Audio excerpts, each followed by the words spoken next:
नमस्कार। सरदाना क्लासेज में आप सबका स्वागत है। पिछले वीडियो में हमने औपचारिक और अनौपचारिक पत्रों में अंतर सीखा, उनका प्रारंभ व समापन कैसे किया जाता है, संबोधन कैसे दिया जाता है और अभिवादन में क्या लिखते हैं, और पत्र को प्रारंभ करते समय हम कौन सी औपचारिकता निभाते हैं। तो आज कुछ ऐसे महत्वपूर्ण औपचारिक पत्रों के विषय लेकर आई हूँ जिनकी बोर्ड परीक्षाओं में आने की संभावना है, जिसमें मैंने प्रधानाचार्य के लिए और नगर निगम अधिकारी के लिए, स्वास्थ्य अधिकारी के लिए, मतलब कोशिश करके सभी विषयों को सम्मिलित करने की कोशिश की है कि ऐसे पत्रों को पूछा जाता है परीक्षाओं में, तो हम उनका लिखने का अभ्यास करें और एक उदाहरण के रूप में पत्र भी प्रस्तुत किया विषय वस्तु के साथ। फिर भी यदि आपको कहीं किसी पत्र को लिखने में परेशानी आएगी तो आप कमेंट बॉक्स में लिखकर अवश्य बताएं, आपको पत्र विषय वस्तु के साथ अवश्य मिलेगा। तो देखते हैं कि ऐसे कौन से महत्वपूर्ण औपचारिक पत्र हैं जिनके लिए हम लिखकर अभ्यास कर सकते हैं। लेकिन हाँ, चैनल को सब्सक्राइब अवश्य कर दीजिए। मुझे ऐसा लगता है कि आप वीडियो देखकर सब्सक्राइब करना भूल जाते हैं, तो कृपया इस बात का ध्यान रखें, जिससे मुझे मोटिवेशन मिलता है और मैं आप लोगों के लिए उचित और उपयुक्त सामग्री लेकर हमेशा उपलब्ध रहती हूँ। तो देखते हैं कौन से विषय हैं। पहला पत्र है, डेंगू और मलेरिया के बढ़ते प्रकोप को देखते हुए चिकित्सालयों में अपर्याप्त चिकित्सा सुविधाओं की ओर ध्यान आकर्षित करने हेतु राज्य के स्वास्थ्य मंत्री को लगभग 100 शब्दों में पत्र लिखिए। ये हमारे देश की समस्या है कि बीमारियों का प्रकोप बढ़ता रहता है, लेकिन हॉस्पिटल्स में उतनी सुविधाएं नहीं रहती हैं। तो ये तो हमारी परीक्षा की बात है, तो हमें स्वास्थ्य मंत्री को पत्र लिखना है और हम अपनी शिकायत को उसमें लिख सकते हैं। दूसरा है, अपने विद्यालय में संदर्भ पुस्तकों के अभाव की ओर विद्यालय के प्रधानाचार्य का ध्यान आकृष्ट कराते हुए पुस्तकालय में उक्त पुस्तकों की आपूर्ति हेतु एक प्रार्थना पत्र लिखिए कि आपके विद्यालय में लाइब्रेरी है, आपके सिलेबस की जो बुक्स हैं उनके साथ हमें और राइटर्स की बुक्स भी चाहिए होती हैं, तो जो आपकी लाइब्रेरी में नहीं है तो आप प्रधानाचार्य से ये प्रार्थना करते हुए उन पुस्तकों की आपूर्ति के बारे में बात कर सकते हैं, उनको प्रार्थना पत्र लिख सकते हैं कि वे आपको उन पुस्तकों को अवेलेबल करवाएं। तीसरा है, लाउड स्पीकरों का अनुचित प्रयोग रोकने हेतु पुलिस आयुक्त को एक पत्र लिखिए। पुलिस अधिकारी को पत्र लिखना है कि जो लाउड स्पीकर तेज़ आवाज़ में चलाए जाते हैं जिससे आपकी पढ़ाई में बाधा उत्पन्न होती है और बहुत सारे और भी लोग होते हैं जिनको परेशानी का अनुभव करना पड़ता है, तो आप उनकी समस्या को लिख सकते हैं। नेक्स्ट है, आपका नाम ईशांत है, तो यहाँ पर आपका नाम दे दिया गया है, तो आप क ख ग नहीं लिखेंगे, यहाँ पर आप अपना नाम ईशांत लिखेंगे, चाहे वो बॉयज़ हैं चाहे वो गर्ल्स हैं। और आपका एड्रेस भी दिया है, आप लक्ष्मी नगर जयपुर के निवासी हैं, कि आप परीक्षा भवन की जगह जयपुर लिखेंगे, लक्ष्मी नगर लिखेंगे।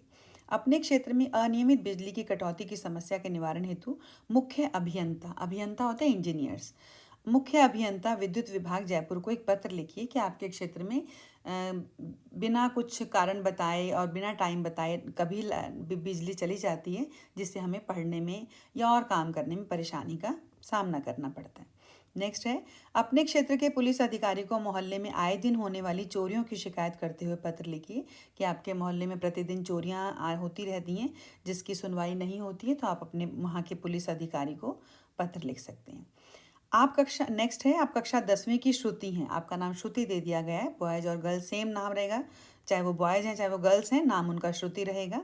कक्षा में भूलवश हुई अपनी अशिष्टता कि जो आपने अच्छा व्यवहार नहीं किया एक दिन पहले या कभी गलती से, तो उसकी क्षमा याचना करते हुए कक्षा अध्यापक को, क्लास टीचर को लगभग 100 शब्दों में पत्र लिखना है, आपको माफ़ी मांगनी है।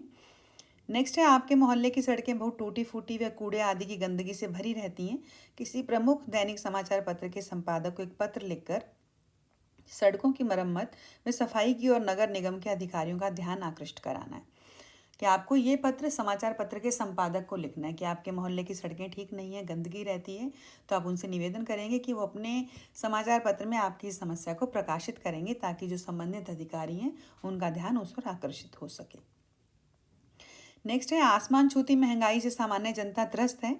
बढ़ती हुई महंगाई के प्रति चिंता व्यक्त करते हुए दैनिक जागरण के संपादक को पत्र लिखना है कि जो महंगाई बढ़ रही है, तो जब समाचार पत्र में कोई समस्या छप जाती है तो वो उससे जो संबंधित अधिकारी हैं वो भी जागृत हो जाते हैं, उनको भी समस्या का पता लग जाता है और उसका समाधान मिलने की संभावना रहती है। नेक्स्ट है, आपके नगर में एक विज्ञान कार्यशाला का आयोजन किया जा रहा है, मतलब साइंस से संबंधित कोई एक सेमिनार किया जा रहा है जिसमें आप शामिल होना चाहते हैं। इस कार्यशाला के संयोजक को लगभग 100 शब्दों में पत्र लिखकर बताइए कि आप भी इसमें सम्मिलित होना चाहते हैं। जो ऑर्गेनाइजर हैं उनको आपने पत्र लिखना है। नेक्स्ट है, आपके मोहल्ले में बच्चों के खेलने के लिए किसी प्रकार की व्यवस्था नहीं है, नगर निगम के अध्यक्ष को पत्र लिखकर बाल उद्यान अर्थात पार्क बनवाने की प्रार्थना कीजिए। नेक्स्ट है, अपने नगर के स्वास्थ्य अधिकारी को पत्र लिखकर अपने क्षेत्र में खाने की वस्तुओं में मिलावट की घटनाओं के प्रति उनका ध्यान आकृष्ट कीजिए कि खाने की जो वस्तुएं उनमें मिलावट की जाती है और उससे आपके स्वास्थ्य को क्या क्या हानि हो रही है। तो संबंधित अधिकारी जो उस समस्या की तरफ ध्यान देंगे और उसे रोकने का प्रयास करेंगे। तो ये हमारे कुछ पत्र हैं जिनमें मैंने कोशिश की कि सभी विषयों को सम्मिलित किया जा सके, जो प्रधानाचार्य के नाम भी हैं और जो नगर निगम अधिकारी के नाम भी हैं, जो संपादक के नाम भी हैं और चिकित्सा अधिकारी के नाम भी हैं। तो आपको अगर इसमें कुछ समझ ना आए तो आप अवश्य पूछ सकते हैं। एक पत्र मैंने आपके लिए उदाहरण के रूप में प्रस्तुत किया है, जो पत्र नंबर 7 है, जिसमें सड़कों के बारे में कहा गया है कि सड़कें टूटी फूटी हैं, गंदी रहती हैं। तो संपादक को पत्र लिखना है, देखते हैं वो कैसे लिखना है।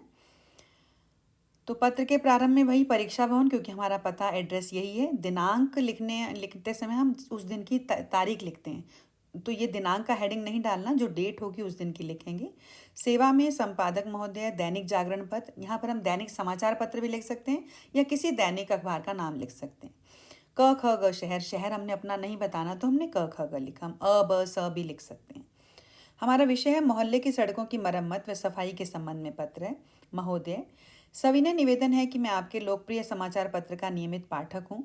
इस पत्र के माध्यम से अनेक समस्याओं का समाधान किया जाता है और संबंधित अधिकारियों का ध्यान भी उन समस्याओं की ओर आकृष्ट किया जाता है। तो ये हमने उस समाचार पत्र की खूबी बता दी कि आपके समाचार पत्र की ये विशेषता है कि आप उसमें समस्याओं को प्रकाशित करते हैं, जिससे जो रिलेटेड उससे ऑफिसर्स हैं उनका ध्यान उस ओर चला जाता है। अब हम अपनी बात बताएंगे। मैं भी अपने क्षेत्र की सड़कों की खराब स्थिति की ओर नगर निगम के अधिकारियों का ध्यान आकृष्ट कराना चाहता हूं कि हमारे क्षेत्र क ख ग की सड़कें जगह जगह से टूटी हुई हैं और उनमें छोटे बड़े अनेक गड्ढे भी हैं, जिनमें कई बार स्कूटर व साइकिल सवार गिर जाते हैं। वर्षा का पानी भी उनमें भर जाता है, जिससे मक्खी मच्छर तो पनपते ही हैं, भयंकर दुर्गंध भी आती रहती है, जिसके कारण घरों से बाहर निकलना और उन सड़कों पर चलना दूभर हो जाता है। मेरा आपसे अनुरोध है कि आप अपने समाचार पत्र में हमारी समस्या को प्रकाशित करें और नगर निगम के अधिकारियों का ध्यान भी इस ओर आकृष्ट करें।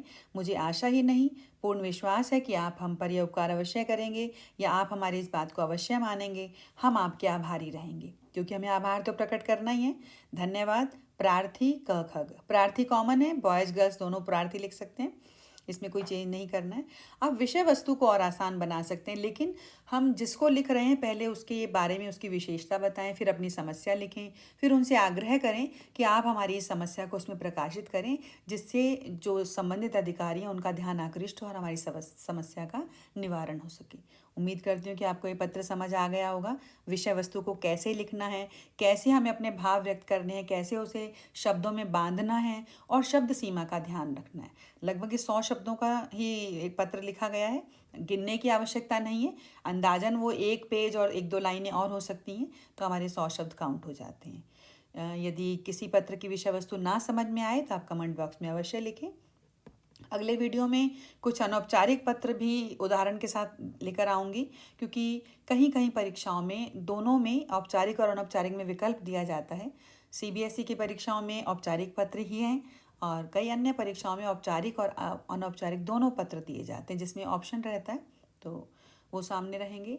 और कुछ अगले वीडियो में कृतिका क्षितिज और स्पर्श की कुछ जो गद्य और पद्य पाठ हैं उनके कुछ महत्वपूर्ण प्रश्नों के वीडियो भी बनाने की तैयारी में लगी हुई हूँ कि एक एक नंबर के 3-3 नंबर के कुछ महत्वपूर्ण प्रश्न आप तक पहुँच सकें और पढ़ने में आपको आसानी हो सके। क्योंकि जब हमारे पास एक लिमिटेड अध्ययन सामग्री आ जाती है तो शायद पढ़ना हमारे लिए आसान हो जाता है। आपके लिए अच्छे प्रयास में जुटी हूँ। उम्मीद है कि आप मेरे इस प्रयास की सराहना करेंगे और अगर कहीं कमी नज़र आती है तो कमेंट बॉक्स में लिखकर अवश्य बताएं कि इसमें और कैसे सुधार किया जा सकता है। तब तक के लिए बाय बाय, मिलते हैं अगले वीडियो में।